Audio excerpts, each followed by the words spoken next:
You are looking at Julian's pronunciation guide, where we look at how to pronounce better some of the most mispronounced words in the world, like this other curious word. But how do you say what you're looking for today?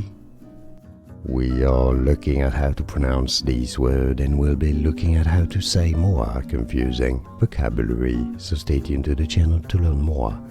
In British English it's said as scalding, scalding, stress on the first syllable. In American English it's usually said rather as scalding, scalding, or scalding.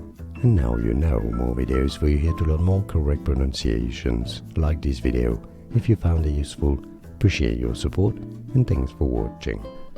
Here are more videos on how to pronounce more confusing words and names too many mispronounced. Like this video if you found it useful, appreciate your support. I'll see you soon, and thanks for watching.